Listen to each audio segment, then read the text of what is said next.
The discussion about the personality of Sultan Selim II goes back centuries.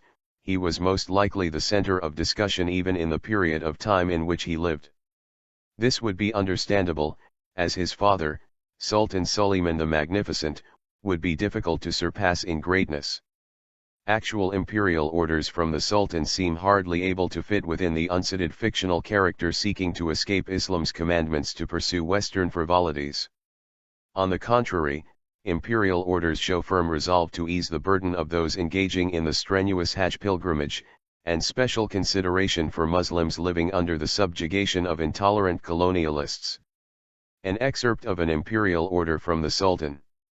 Because the accursed Portuguese are everywhere owing to their hostilities against India, and the routes by which Muslims come to the holy places are obstructed, and moreover, it is not considered lawful for the people of Islam to live under the power of miserable infidels, you are to gather together all the expert architects and engineers of that place and investigate the land between the Mediterranean and the Red Seas, and report where it is possible to make a canal in that desert place, and how long it would be and how many boats could pass side by side. Many Western sources created the common story that Sultan Selim II was actually controlled by his Grand Vizier.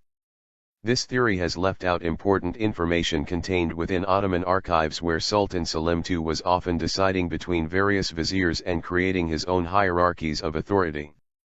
In 1568 a strong expedition was sent to pacify the province under the command of Sultan Selim's former tutor and confidant Lala Mustafa Pasha, a choice which showed that Selim was not entirely the pawn of his Grand Vizier, for Sakalumurmd resented Lala Mustafa's place in the Sultan's affections.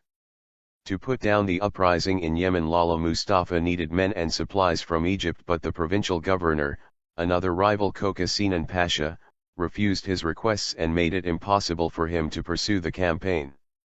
In a spate of petitions to the Sultan, the two defended their respective positions.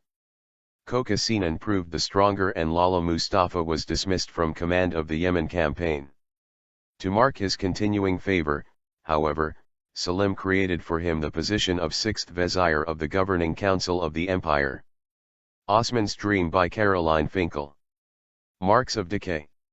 Scottish historian Lord Kinross, in his The Seeds of Decline, sees the massive outlay for the fleet rebuilding following the Battle of Lepanto as the start of the empire's slow decay, although many historians confirm the empire's decay started with Murad III, his son.